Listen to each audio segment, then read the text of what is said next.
चलिए तो बच्चों, आप सभी का बहुत बहुत स्वागत अभिनंदन है आज की इस ऑनलाइन क्लास में। और आज हम लोग ये कोड पर आधारित महत्वपूर्ण जानकारी आप लोगों को बताने वाला है, जो कि आपको टेस्ट में, परीक्षा में काम आएगा। ठीक, तो चलिए शुरू करते हैं। देखिए, सबसे पहले जानते हैं ये कोड कैसे बना। तो कोड बनता है या तो दो रेखाखंड आपस में इस तरह मिले हुए हैं, तो उनके बीच के फैलाव या झुकाव को ही कोण कहा जाता है। रेखाखंड में प्रारंभिक बिंदु और अंतिम बिंदु दोनों होता है। ठीक है। या दो किरण आपस में एक जगह एक दूसरे से मिले हों तो वहां पर कोण बनता है। या कोई भी दो रेखा एक दूसरे को इस तरह प्रतिच्छेद किए हों, क्या किए हों, प्रतिच्छेद किए हों, तो भी वहां कोण बनता है।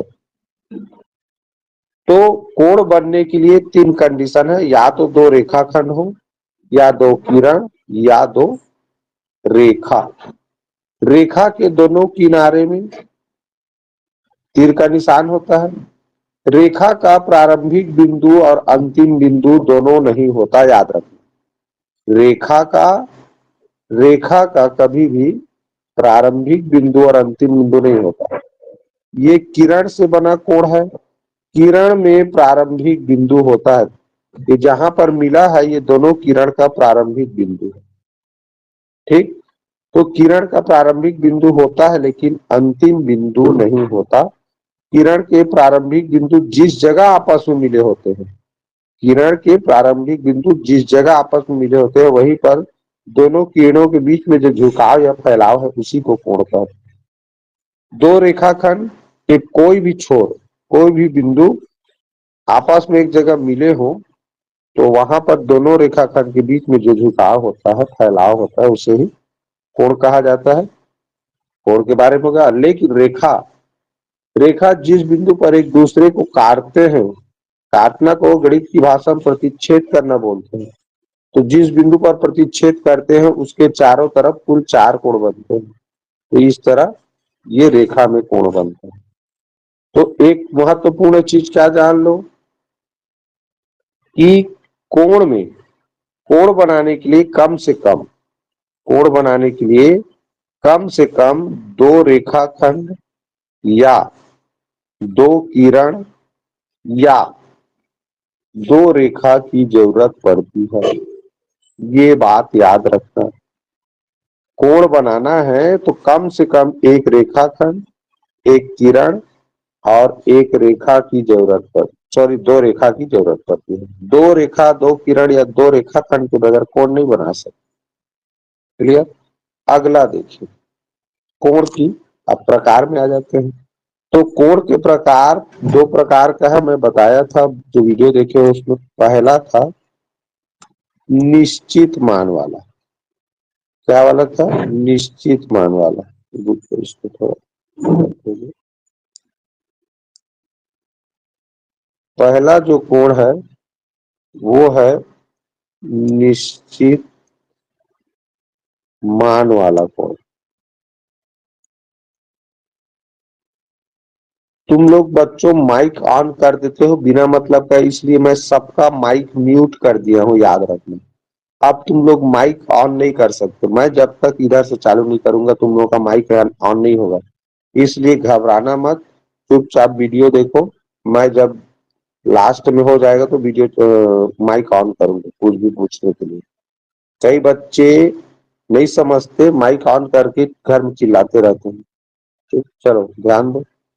तो निश्चित मान वाला कोण किसे कहते हैं बताया था, जिसका एक निश्चित संख्या में मान हो। जैसे इसका पहला उदाहरण बताया था शून्य कोण। शून्य कोण, शून्य कोण में एक किरण दूसरे किरण पर इस तरह संपाती होता है। क्या होता है? संपाती। दो किरण ऐसे एक दूसरे के ऊपर हैं, ये अब एक दूसरे के ऊपर है।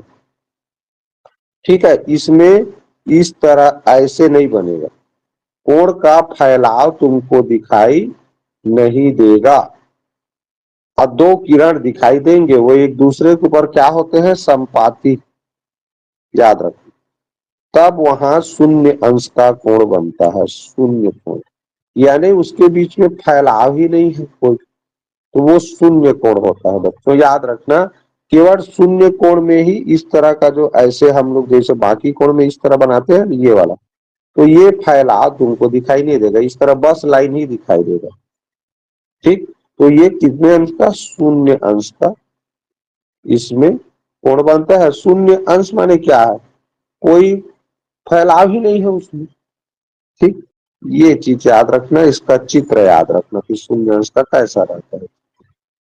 इसके बाद देखें, इसके बाद निश्चित मान वाला में दूसरा है बच्चों समकोण। दूसरा कोण क्या है, समकोण। अब समकोण 90 अंश का होता है, ये याद रखना है। समकोण 90 अंश का होता है। और समकोण से संबंधित कुछ जरूरी चीज और जान लो, जैसे ये समकोण में ना एक खड़ी भुजा एक आड़ी भुजा, और खड़ी भुजा एकदम सीधा रहेगा, जैसे जमीन में खंभा गड़ा रहता है वैसे ही समकोण एकदम सीधा रहता है। समकोण का जो भुजा रहता है वो एकदम सीधा रहेगा। ठीक, ये चीज याद रखना समकोण। ठीक है, तो समकोण 90 अंश का होता है, और समकोण में आड़ी भुजा खड़ी भुजा एक दूसरे के लंबवत, लंबवत होता है उसी को खड़ी बोलते हैं। ठीक है, तो एक खड़ी होता है समकोण, 90 अंश का रहता है, ये चीज याद रखो। दूसरी चीज क्या याद रखो कि समकोण त्रिभुज की जब बात आता है, समकोण त्रिभुज की जब बात आता है, तब याद रखो एक कोण तो 90 अंश का हो जाता है ये कोण, तो बचा हुआ शेष कोण, ये दोनों कोण दोनों मिला के 90 अंश का होता है। ठीक है, मान लो इसका कोण मैंने नाम 1 दे दिया और इसका नाम कोण 2 दे दिया, तो कोण 1 और कोण 2 को जोड़ोगी तो 90 अंश होगा। कैसे, क्योंकि त्रिभुज के तीनों कोणों का योगफल 180 अंश होता है, तो एक 90 हो गया तो बाकी दोनों 90 होगा, तभी तो 90 90 180 होगा। ठीक है, तो याद रखना बच्चों, कोई भी समकोण त्रिभुज में एक ही कोण 90 अंश का होता है, बाकी दो कोण न्यून कोण होते हैं, बाकी दो कोण न्यून कोण होते हैं। ठीक, तो याद रखोगे ये दोनों बचा हुआ कोण 90 अंश का होता है। अगर, तीसरी बात याद रखो, अगर वो समद्विबाहु त्रिभुज हो, तो समद्विबाहु त्रिभुज रहेगा ना समकोण त्रिभुज, तो लंब और आधार ही समान भुजा वाले हो सकते हैं, कभी कर्ण भुजा समान नहीं हो सकता। केवल लंब और आधार भुजा समान होता है उस कंडीशन में ये जो कोण है वो 45-45 अंश का होता है। समद्विबाहु त्रिभुज अगर समकोण त्रिभुज है, समद्विबाहु त्रिभुज अगर समकोण त्रिभुज है, तो समकोण त्रिभुज है इसलिए एक कोण तो 90 अंश का होगा ही, समकोण होगा ही, लेकिन बचा हुआ दो कोण हमेशा 45-45 अंश का होता है, क्योंकि समान भुजा के सामने का कोण भी बराबर होता है इसी नियम से। ठीक, तो ये हो गया हमारा समकोण से संबंधित कुछ महत्वपूर्ण बात, और समकोण त्रिभुज से संबंधित भी यहाँ पर बात बता दी। ठीक, उसके बाद देखें, उसके बाद निश्चित मान वाला कोण में क्या आता है सर, तीसरा है सरल कोण। सरल कोण या उसी को बोलते हैं ऋजु कोण, ऋजु कोण या रेखा कोण। तो तीनों नाम आप लोगों को याद होना चाहिए, सरल कोण, ऋजु कोण, रेखा कोण। इसका चित्र ऐसे बनेगा, सीधा रेखा, और इसके बीच में एक बिंदु पर ऐसे कोण बनता है 180 अंश का। यही बच्चों कहलाता है सरल कोण या ऋजु कोण या रेखा कोण। इस पर और रेखा ऊपर नहीं खींचा जा सकता ना, केवल इस तरह दो किरण समझो आपस में बीच में मिले रहते हैं। इनको दो किरण समझो, इसको रेखाखंड से भी बना सकते हो। मान लो एक रेखाखंड ए बी, और इधर से एक रेखाखंड ये ओ बी है। तो ये बी बिंदु पर मान लो कोण बना है, तो 180 अंश का बना है। तो यहां पर भी 180 अंश का कोण भी बनाने के लिए कम से कम दो रेखाखंड चाहिए। एक तो रेखाखंड ये ए बी है और दूसरा रेखाखंड ओ बी है। तो दोनों मिला के आपस में जुड़ गया है बी बिंदु पर। ठीक है, यहीं पर 180 अंश का कोण बना है। तो 180 अंश का कोण बनता है तो हमें एक सीधी रेखा प्राप्त होती है, इसीलिए उसे रेखा कोण भी कहते हैं। और सीधा को ही रिजु कहते हैं। सीधा कोई भी रेखा हो तो उसको रिजु, इसलिए रिजु कोण भी कहा जाता है और सरल कोण भी कहा जाता है। याद रखना 180 अंश का होता है, ये न तो उससे कम होता है न ही उससे ज्यादा होता है 180 से। अगला कोण देखो, मान लो ये अगला कोण है चौथा नंबर का, ये है बच्चों पूर्ण कोण। क्या कोण?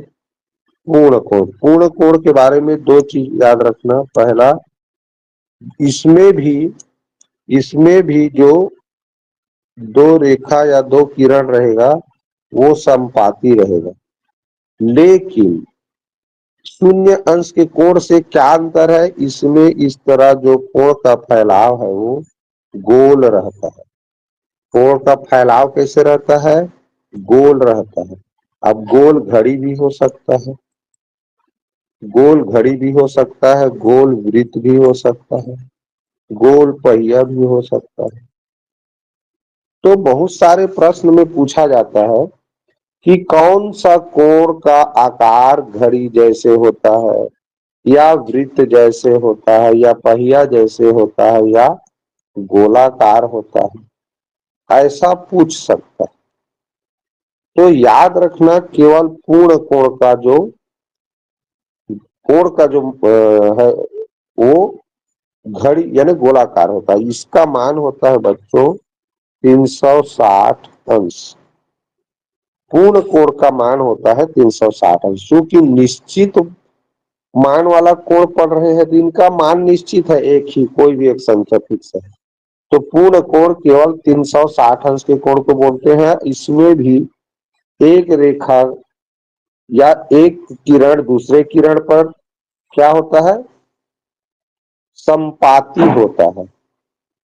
या कहें एक रेखाखंड दूसरे रेखाखंड पर संपाती होता है, कह भी सकते हैं। जैसे मैंने एक रेखाखंड बना लिया ए बी, अब दूसरे कलर का एक रेखा ऐसे बनाएंगे रेखाखंड, इस रेखाखंड का नाम रख दिया मैंने सी डी। तो देखो दोनों रेखाखंड एक दूसरे के ऊपर क्या है? जुड़ा हुआ है, एक दूसरे के ऊपर हो, उसी को संपाती है बोलते हैं। ठीक है, तब की कंडीशन में ऐसे बनेगा यहाँ कोण, तो वो पूर्ण कोण कहलाएगा। पूर्ण कोण 360 अंश का होता है। ठीक, तो दोनों स्थिति में याद रखना पूर्ण कोण का जो आकार है, पूर्ण कोण का जो आकार है वो वृत्ताकार, घड़ी जैसा, गोलाकार ऐसा रहता है। ठीक है, और जबकि शून्य कोण बनाते हैं ऐसे, तो उसमें क्या होता है? उसमें किसी भी प्रकार का कोण का फैलाव इधर नहीं बनाया जाता, यहां नहीं होता। ठीक है, याद रखना, इसी चीज को ध्यान दिलाओ बार बार, ऐसे ऐसे प्रश्नों को पूछा जाता है। चलो, ये समझ लिया आप लोगों ने पूर्ण कोण। पूर्ण कोण की स्थिति जान गए, पूर्ण कोण से क्या क्या संबंधित पूछा जाएगा। अब देखते हैं अनिश्चित मान वाला। अनिश्चित मान वाला कोण। अनिश्चित मान वाला कोण क्या क्या होता है, पहला देखें। तो पहला है अनिश्चित मान वाला कोण में न्यून कोण। पहला क्या है? न्यून कोण। तो न्यून कोण बच्चों शून्य अंश से अधिक, ये अधिक तो बताने का चिन्ह है और 90 अंश से कम।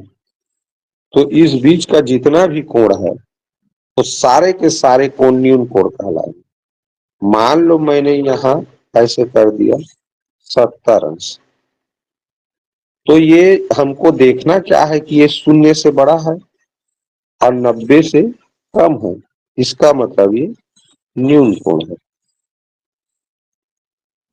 उसी तरह मगर आप मान लो ऐसे एकदम खड़ी बना रहे, देखने से लगे वो खड़ी है लेकिन थोड़ा सा भी झुका है, ऐसे टाइप का, और यहाँ पर मान लो 89 अंश का कोण बना, कितने अंश का? 89।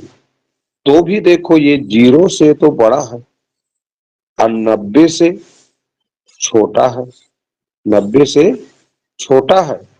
89 0 से बड़ा है लेकिन 90 से छोटा है, इसलिए ये भी न्यून कोण होगा। ठीक, चाहे इस तरह 5 अंश का कोण बने रहे, तो 5 अंश 0 से तो बड़ा है ना भाई, 90 से छोटा है, तो ये भी न्यून कोण होगा। ठीक, तो याद रखना है न्यून कोण हम किसे कहेंगे? तो जिसका मान 0 से बड़ा हो, 0 से बड़ा कोई संख्या लिखा हो लेकिन वो 90 से छोटा रहे, याद रखना। ये न्यून माने ही होता है बच्चों, न्यून यानी कम। न्यून माने क्या होता है? कम। जैसे न्यूनतम, आगे चल के गणित में पढ़ते हो ना, पीछे पढ़े थे लघुत्तम महत्तम में न्यूनतम शब्द पढ़े थे, तो न्यूनतम माने क्या होता है? सबसे कम। तो न्यून माने कम होता है, किससे कम? तो 90 से कम, इसीलिए न्यून शब्द लाया गया। क्योंकि इसका मान 90 से कम होता है इसलिए न्यून बोलते हैं, न्यून कोण इसको। क्लियर? तो ये बात याद रखना अच्छे से। अब अनिश्चित मान वाला कोण में अगला कोण है अधिक कोण। अगला कोण है अधिक कोण। अब अधिक कोण क्या होता है? तो ये बच्चों 90 अंश से अधिक और 180 अंश से कम। यानी अगर सरल भाषा में कहूं तो 91 से शुरू होकर के से 179 तक के बीच का कोई भी संख्या अगर कोण के रूप में लिखा है तो वो समझो अधिक कोण कहलाए। 91 से लेकर 179 तक का कोई भी संख्या अगर लिखा है कोण में अंश के रूप में तो वो अधिक कोण कहलाएगा। ये मोटा मोटा रूप से। ठीक, जैसे जैसे मान लो इस तरह एक कोण बना है, यहाँ कोण बना है, अब वो है मान लो 178 अंश। तो हम क्या देखेंगे? देखेंगे कि 90 से ये बड़ा है, 90 से बड़ा है लेकिन 180 से छोटा है। ठीक है, तो 90 से बड़ा रहेगा और 180 से छोटा, तभी वो अधिक कोण अधिक कोण कहलाएगा। क्या कहलाएगा? अधिक कोण। याद रखना अच्छे से। अधिक कोण जैसे मान लो ऐसे करके ये यहाँ 91 अंश लिखा है, तो ये 90 से ज्यादा है 91, तो 90 से ज्यादा है इसलिए ये भी अधिक कोण हो गया। क्या हो गया? अधिक कोण। समझ आया? तो इस तरह से अधिक कोण होता है। अब अगला जो अनिश्चित मान वाला कोण है वो है बच्चों ये वृहत। वृहत, इसका नाम तुम लोग भूल जाते हो, बहुत बच्चे, कई बच्चे तो बढ़िया याद रखते रहते हैं, बोलते हैं वृहत कोण।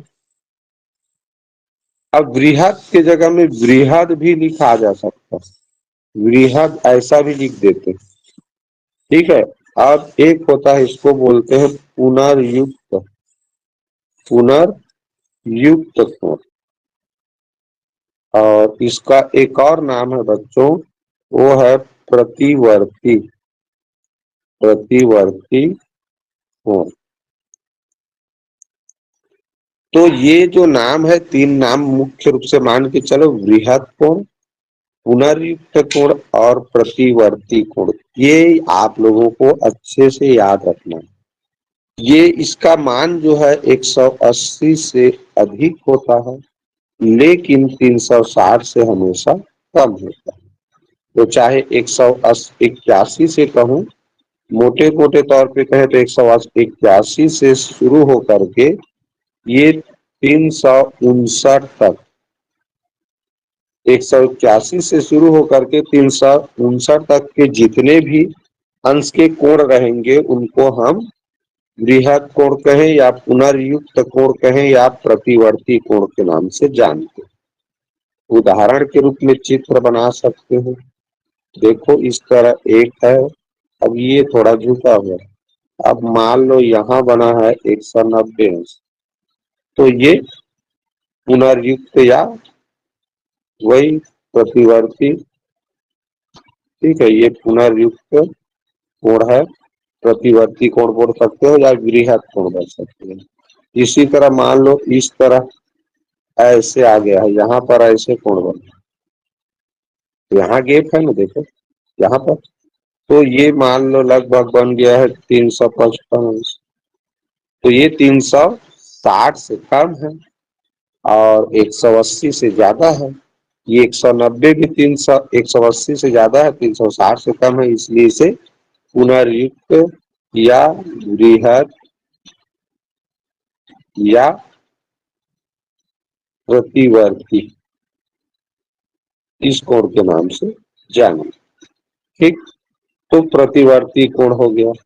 अब देखें, अब हमारा कोण का प्रकार जो अंश के आधार पे है वो यहाँ पर समाप्त होता है। अब देखें कुछ अलग प्रकार के कोण, जिसमें दो कोण मिल के एक कोण का नाम बनाते हैं। उसमें सबसे पहला है पूरक कोण। पूरक कोण का दो नाम है, एक है पूरक कोण, दूसरा कोटि पूरक कोण। तो कोटि पूरक कोण संपूरक कोण में आप लोग बहुत ज्यादा कंफ्यूजन होते, कंफ्यूज रहते हो, याद रखो। तो मत कंफ्यूज होना, पूरक या कोटि पूरक कोण ये दोनों एक ही नाम है और इसमें दो कोण को जोड़ करके, दो कोण मिल करके बनाते हैं 90 अंश। जब दो कोणों का योगफल 90 अंश हो तो पहला कोण दूसरे कोण का क्या है जी, समपूरक कोण है, या कह सकते हैं दूसरा कोण पहला कोण का समपूरक कोण। मान लो यही अंश में कुछ माप लिखा हो, जैसे जैसे ये 60 अंश है और ये 40 अंश है, सॉरी ये 30 अंश रहेगा तभी बनेगा। जैसे ये 60 अंश है और ये 30 अंश है, तो देखो दोनों को मिला के 90 अंश हो रहा है। 60 और 30 मिला के कितना हो रहा है, 90 अंश जोड़ने पर। तो यहाँ पर ये दोनों कोण आपस में पूरक कोण या कोटि पूरक कोण कहलाएगा। 30 अंश का 30 अंश का पूरक क्या है, यहाँ 30 अंश का पूरक, पेन भी नहीं चल रहा है, 30 अंश का पूरक, 30 अंश का पूरक है 60 और 60 अंश का पूरक है 30। तो दोनों एक दूसरे के पूरक कोण कहलाते हैं। ठीक है, तो पूरक कोण में याद रखना बच्चों, दोनों कोण को मिलाने पर 90 अंश होता है। इसमें से कोई एक कोण भी नहीं पता, जैसे मैं कहूं 70 अंश का कोटि पूरक कोण क्या होगा, कोटि पूरक कोण, कोटि पूरक कोण क्या होगा। तो क्या करना है, कोटि पूरक कोण जानने के लिए, कोटि पूरक कोण दो कोणों का योगफल 90 अंश होता है। तो एक कोण का मान पता नहीं है तो उसे घटा देना। तो इस तरह कोटि पूरक कोण मिल जाता। ठीक, तो कोटि पूरक कोण में कोई भी एक कोण का मान दिया हो तो उसे 90 अंश में घटाना रहता है, ये आपको याद रखना। ठीक, चलिए अगला कोण देखें। अगला कोण है संपूरक कोण। संपूरक कोण का एक ही नाम है। संपूरक कोण में दो कोण दो कोण मिला करके बनता है 180 अंश। संपूरक कोण भी दो कोण मिला करके 180 अंश बनता है। और मान लो मैंने एक कोण का नाम एक रख दिया, दूसरे का नाम दो रख दिया, तो हम इसे कहेंगे बच्चों पहला कोण का संपूरक कोण दूसरा कोण है और दूसरा कोण का संपूरक कोण पहला कोण। ठीक, अब मान लो इसके जगह में मैं कुछ मान रख देता हूँ। जैसे फॉर एग्जाम्पल यहाँ पर लिख दिया 150 अंश। 150 अंश, तो 150 अंश लिख दिया, तो इसका 150 अंश का संपूरक कोण कहेगा। तो हमको चूंकि दोनों कोणों का योग 180 है, तो 180 में से 100 जो 50 अंश का कोण पता है उसको घटा देंगे, तो इस तरह मिल जाएगा कितना 30 अंश। तो इस तरह 150 अंश का संपूरक कोण 30 अंश है। अब देखो इस 30 अंश से 150 अंश का जो कोण पहले से पता है, इसका संपूरक कोण मिला 30 अंश, तो ये कितना गुना है इससे ऐसा पूछता है कभी कभी। तो 150 को 30 से भाग करेंगे तो देखो कितना है 5। तो 150 अंश अपने संपूरक कोण 30 अंश से 5 गुना है। कितना है 5 गुना। ठीक है, ऐसा भी प्रश्न पूछता है, तुम लोगों को पढ़ाया हूं उससे संबंधित। तो ये हो गया बच्चों संपूरक कोण। और संपूरक कोण के बाद आते हैं एक और महत्वपूर्ण कोण। इस तरह दो रेखा होता है। दोनों रेखा एक दूसरे को इस बिंदु पर प्रतिच्छेद किए हैं, काटे हैं, तो ये प्रतिच्छेद बिंदु कहलाता है। और जो भी रेखा एक दूसरे को प्रतिच्छेद करते हैं बच्चों, उन्हें प्रतिच्छेदी रेखा कहा जाता है, याद रखना। क्या रेखा कहा जाता है? प्रतिच्छेदी रेखा कहा जाता है। जब दो रेखा आपस में एक दूसरे को प्रतिच्छेद करते हैं तो प्रतिच्छेद बिंदु के आमने सामने का कोण, ये देखो इसके ये एक दूसरे के आमने सामने के कोण कहलाएंगे। तो इनको कहा जाता है बच्चों शीर्षा अभिमुख कोण। क्या कहा जाता है? शीर्षा अभिमुख कोण, याद रख। जब दो रेखा एक दूसरे को किसी बिंदु पर प्रतिच्छेद करे तो वहां पर बनने वाले आमने सामने का जो कोण है वो शीर्षाभिमुख कोण होता है। और शीर्षाभिमुख कोण भी एक कोण का नाम नहीं है, दो कोण को बोलते हैं। और शीर्षाभिमुख कोण हमेशा क्या होता है? बराबर होता है। याद रखना, कोई भी दो कोण आपस में शीर्षाभिमुख कोण है, जैसे ये एक कोण मान लेते हैं और ये दूसरा कोण मान लेते हैं, तो कोण एक और कोण दो आपस में शीर्षाभिमुख कोण है। इनके कोण का मान हमेशा बराबर है। अब देखते हैं, यहाँ देखो, यहाँ भी एक कोण बन रहा है, यहाँ भी एक कोण बन रहा है, तो इसको मैं कोण 3 मान लेता हूँ, इसको कोण 4 मान लेता हूँ। तो ये भी आमने सामने का कोण हुआ ना, ये भी आमने सामने का कोण है। तो ये दोनों कोण भी, कोण 3 और कोण 4 भी क्या है? आपस में शीर्षा अभिमुख कोण है। ठीक, इस चीज को याद रखना। तो ऊपर नीचे वाला कोण भी आपस में शीर्षाभिमुख कोण है और अगल बगल वाला भी आपस में शीर्षाभिमुख। तो दो जोड़ा कोई भी रेखा एक दूसरे को जब प्रतिच्छेद करता है इस तरह बीच में, तो वहां पर चार कोण बनते हैं और उसमें दो शीर्षाभिमुख कोण बनते हैं, एक ऊपर नीचे और एक अगल बगल। ठीक, इसमें एक और महत्वपूर्ण बात क्या याद रखना है, जब भी इस तरह किसी बिंदु के चारों तरफ इस तरह चार कोण बने तो वहां कुल मिला के 360 अंश का कोण बनता है। कितने अंश का कोण बनता है? 360 अंश। इस बात को भी याद रखना है, समझ गए? इससे संबंधित जैसे इस तरह का प्रश्न आ जाता है, जैसे ऐसे करके दिया, ठीक है, अब यहाँ लिख दिया, एक जगह लिख दिया ऐसे करके ये 80 अंश, कितना लिख दिया? 80 अंश। तो दोनों एक दूसरे को प्रतिच्छेद किए हैं, तो स्वाभाविक सी बात है, प्रतिच्छेद किए हैं तो ये इसके सामने का कोण, ये कोण, ठीक है, ये कोण भी 80 अंश ही होगा। ये आप लोगों को यहाँ लिखा नहीं रहेगा तो भी समझना है, क्योंकि दो रेखा आपस में जब प्रतिच्छेद करेंगे तो आमने सामने का कोण शीर्षाभिमुख कोण कहलाता है और शीर्षाभिमुख कोण बराबर है। अब मान लो यहीं पर ये वाला कोण का मान पूछ दे, 100 अंश, 100 की जगह में कितना कोण होगा? तो मैंने क्या बताया कि मैंने ये बताया कि ये चारों कोण मिला के 360 अंश होता है।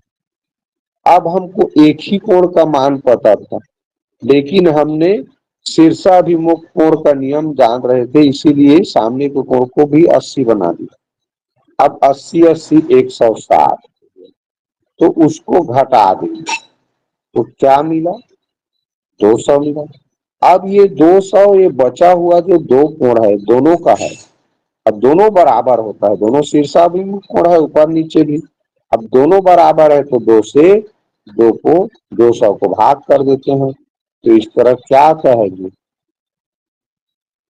क्या आएगा? 100 उत्तर आएगा। भाई 100 को आधा करोगे तो क्या उत्तर आएगा? 100 तो आएगा। तो इस तरह ये कोण 100 अंश का है। तो जब भी इस तरह शीर्षाभिमुख वाला में एक कोण का मान दिया रहे या दो आमने सामने के कोण का मान दे दिया रहे, तो दूसरा जो शीर्षाभिमुख कोण है उसका मान जानने के लिए जो जान रहे हो उसको 360 में घटाना, बचेगा वो दो कोण का मान है इसलिए 2 से भाग करना, तो भागफल जो मिलेगा वही एक शीर्षाभिमुख कोण का मान होता है। ठीक, तो इस तरह हमने जाना शीर्षाभिमुख कोण। अब महत्वपूर्ण कोण और जानते हैं, एक होता है बच्चों आसन्न कोण। क्या होता है? आसन्न कोण। अब आसन्न कोण में मुख्य रूप से जानना क्या रहता है, ध्यान दो। आसन्न कोण का जब भी परिभाषा पढ़ोगे, आसन्न कोण का जब भी परिभाषा पढ़ोगे, ये भी तो, ये बी है, ये सी है, ये डी है, तो आसन्न कोण का जब भी परिभाषा पढ़ोगे तो उसका परिभाषा ये कहता है कि आसन्न कोण में एक उभयनिष्ठ शीर्ष बिंदु होता है। क्या होता है? उभयनिष्ठ शीर्ष बिंदु होता है। आसन्न कोण में दो कोण बने होते हैं और एक उभयनिष्ठ शीर्ष बिंदु होता है। तो ये जो बी बिंदु पर देखो, यहाँ पर जो कोण बना है ना, बी बिंदु है ना, ये उभयनिष्ठ है। कैसे उभयनिष्ठ है?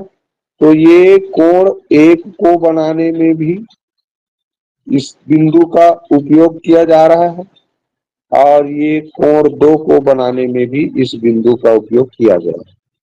तो इसी बिंदु पर कोण एक भी बना है और इसी बिंदु पर कोण बी भी बना, तो कोण दो भी बना है। इनमें दोनों कोण एक ही बिंदु पर बना हो तो वह बिंदु उभयनिष्ठ शीर्ष बिंदु कहलाता है। ठीक है, एक ही बिंदु पर कई कोण बने हैं, वह उभयनिष्ठ शीर्ष बिंदु कहलाता है। और यहाँ देखो एक भुजा, ये जो बी डी है, ये बी डी दो कोण दो को भी बना रहा है, कोण एक भी बीडी भुजा पर ही बना है, यानी यहाँ पर बीडी भुजा क्या है, उभयनिष्ठ है। क्या है, उभयनिष्ठ है, जो दोनों में उपस्थित हो, सभी जगह उपस्थित हो, उसको बोलते हैं उभयनिष्ठ। तो दोनों कोण में ये भुजा है बीडी, इसलिए उभयनिष्ठ भुजा है। तो उभयनिष्ठ भुजा होता है और उभयनिष्ठ शीर्ष बिंदु होते हैं, इस बात को याद रखना है। तो अब अगला देखते हैं बच्चों, समांतर रेखा देखते हैं।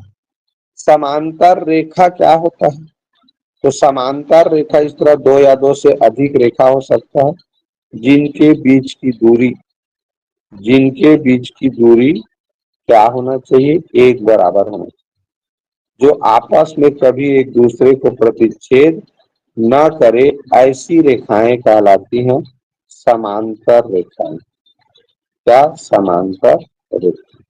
ठीक है, तो इनके बीच की दूरी आपस में समान है, कभी एक दूसरे को आपस में नहीं काटेंगे, जैसे ट्रेन का पटरी होता है ना वैसे। हाँ, इस अब समांतर रेखा बता रहा था, उसमें दो या दो से रेखा होगा समांतर रेखा, और उनके बीच का जो दूरी है एक बराबर रहता है, इसलिए कभी एक दूसरे को काटते नहीं हैं।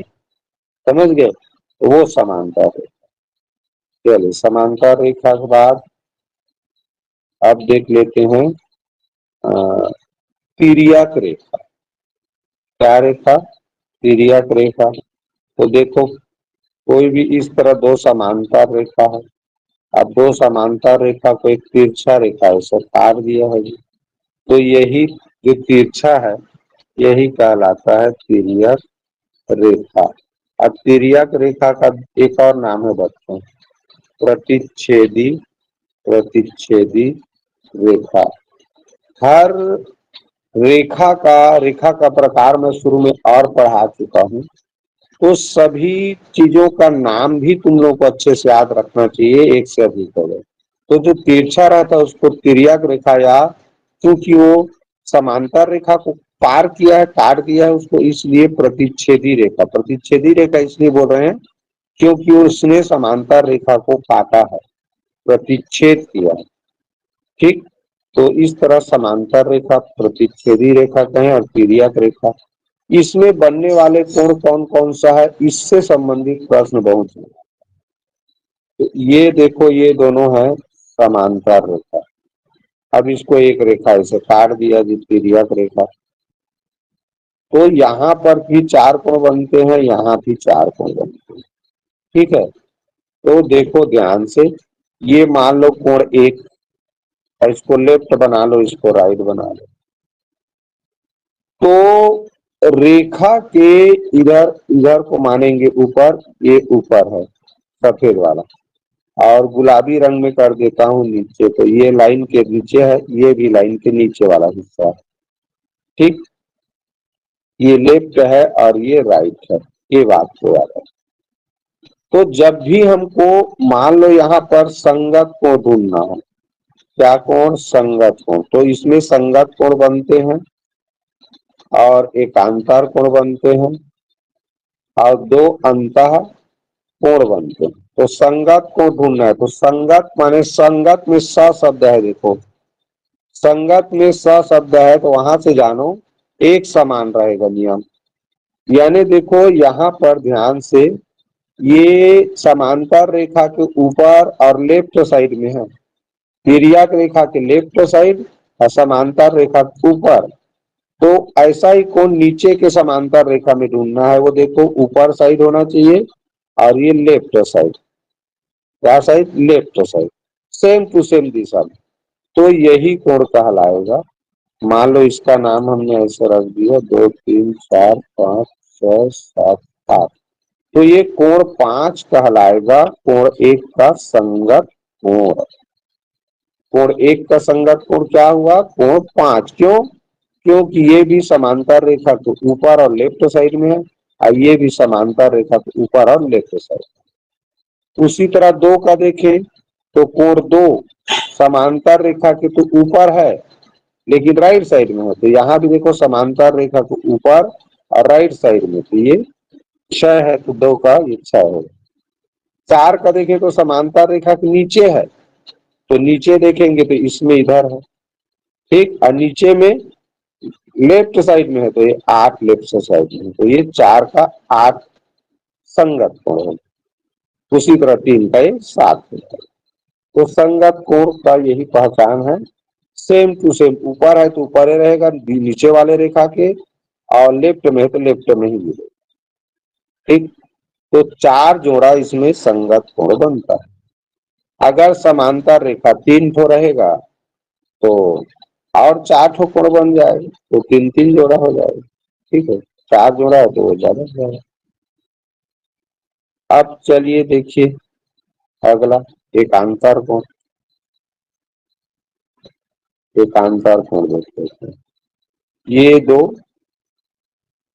समांतर रेखा है, तिर्यक रेखा इसको काट दिया। यहाँ भी 4 कोण बनेगा, यहाँ भी 4 कोण बनेगा। ये लेफ्ट साइड है, ये राइट साइड है। ये ऊपर वाला हिस्सा को दर्शाता है ये, और ये नीचे वाला हिस्सा को दर्शाता है इधर वाला, ठीक है। ये वाला नीचे हिस्सा को दर्शाता है, और ये ऊपर हिस्से को दर्शाता है। रेखा की अब इस कोण का नाम रख देते हैं, कोण 1, कोण 2, कोण 3, कोण 4, कोण 5, कोण 6, कोण 7, कोण 8, कोण 9। इस तरह ये रेखा का, सॉरी, हमने कोण का नामकरण कर लिया। अब हमको पहचानना है यहाँ एकांतर कोण। क्या जानना है? एकांतर कोण। एकांतर कोण। तो एकांतर कोण बच्चों, एकांतर, एक का अंतर लिखा है, माने वो अंतर रहेगा, ऊपर है तो नीचे रहेगा, लेफ्ट में है तो राइट में रहेगा। पहले ऊपर में है कोण तो देखेंगे, उसमें नीचे वाला कोण देखेंगे, और लेफ्ट में है तो उसका राइट वाला कोण ही एकांतर कोण है। फॉर एग्जाम्पल, जैसे हमने कोण 1 के बारे में सोचा, तो कोण 1 को हम देखें इस समांतर रेखा के ऊपर हिस्सा में है देखो, और लेफ्ट साइड में है। इसका मतलब ये हुआ कि जो एकांतर कोण होगा कोण 1 का, वो नीचे वाले समांतर रेखा के, वो ऊपर में है तो नीचे में होगा, और लेफ्ट में है तो ये राइट वाला, तो ये लेफ्ट है, राइट, तो राइट में 8 है। तो इस तरह कोण 1 का एकांतर कोण हो जाएगा कोण 8।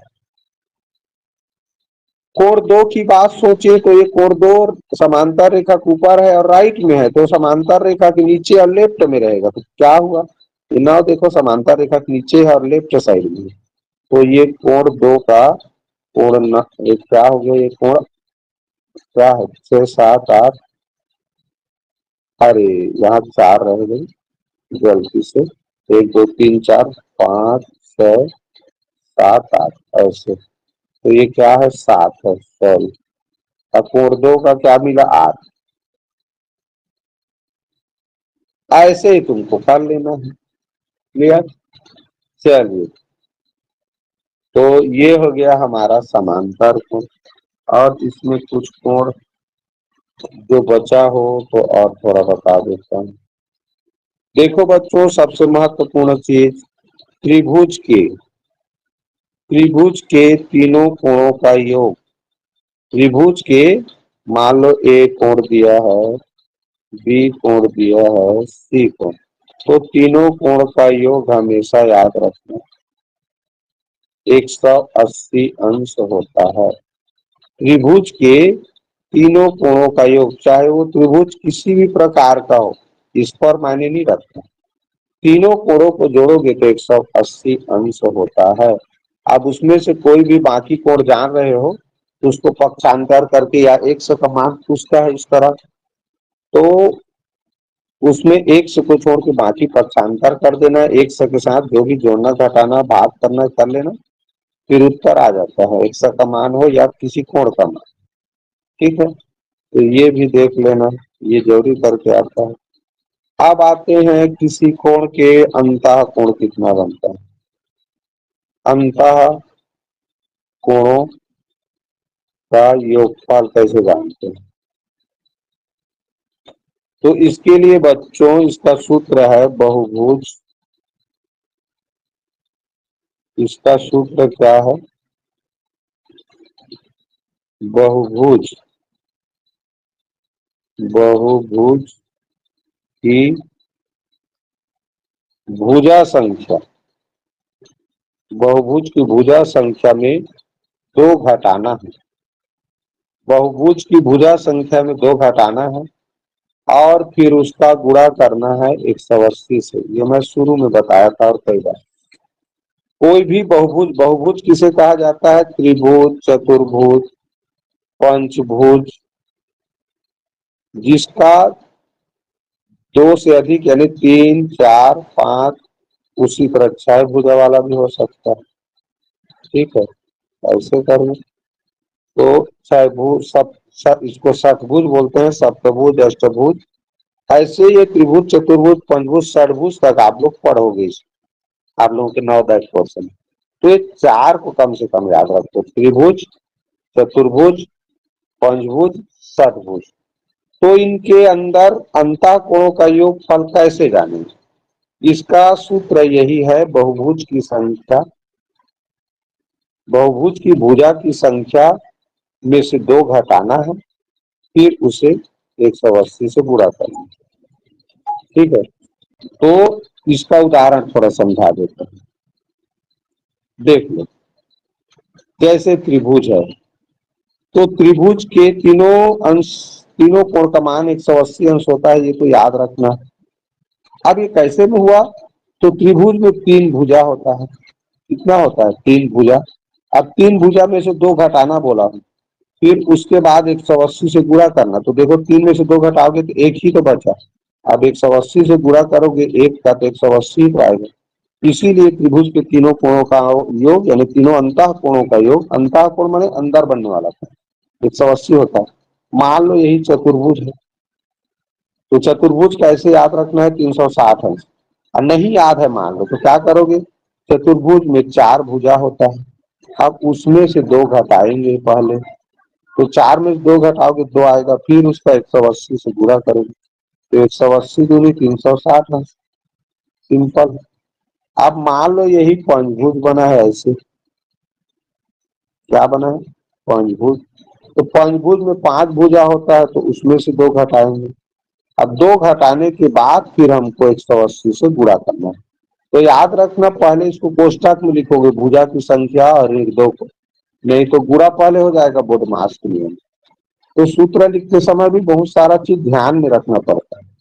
ये भुजा की संख्या पंचभुज है, तो और ये दो को घटाना है, तो पांच में से दो गया तीन। अब तीन का गुणा 180 से करेंगे, तो 18×3 = 54 यानी 540 अंश का कोण बनता है। अगर मान लो यही बच्चों ये सम पंचभुज हो, सम पंचभुज, तो सम पंचभुज में पांचों कोण बराबर होता है, क्योंकि उस पांचों भुजा बराबर है, इसीलिए इसका नाम पंचभुज, सम पंचभुज है। उस कंडीशन में पांच से भाग करोगे तो एक कोण का मान पता चलता है, जैसे 5 एकम 5, 5 शून्य शून्य, 5 अट्ठे 40। सम पंचभुज में एक कोण का मान 108 अंश होता है, ऐसे निकाल सकते हैं। इसी तरह सम षटभुज भी दे सकता है, सम षटभुज ऐसे कर दो। ठीक है, ऐसे बना दे रहा हूं मैं, ऐसे करके सम षटभुज दे दिया कहीं। ठीक, तो सम षटभुज यहाँ पर एक चित्र बना के ही बता देता हूँ तुम लोगों को। सम षटभुज का ये है, तो हाँ, ये है बच्चों सम षटभुज का चित्र। इधर एक और बना दे, तो ये देखो, इसमें सभी भुजा का मान समान है। तो ऐसे कंडीशन में क्या करेंगे? सिंपल है, वही जो बताया हूं अभी। अरे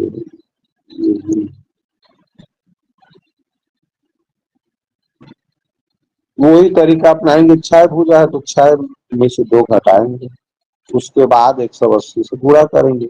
तो छह में से दो गया चार, और 180 से गुणा करेंगे तो 18×4 = 72 यानी 720 अंश। ये जो चार छह अंतः कोण बनेंगे ना, इनका योग, षटभुज के अंतः कोणों का योग 720 अंश होता है। अब मान लो ये सम षटभुज है, क्या है? सम षटभुज है। तो एक कोण का मान पूछे, तो अंदर के सभी कोणों का मान कितना मिला? 720। एक कोण का मान पूछे तो 6 भुजा है, इसलिए 6 से भाग करोगे, 6 कम 6 बचेगा, 6 दूनी 12, 6 शून्य 120 अंश का कोण बनेगा इसका प्रत्येक कोण। हर एक कोण 120 अंश का बनेगा और सभी कोण 720 अंश का बनेगा। ठीक है बच्चों।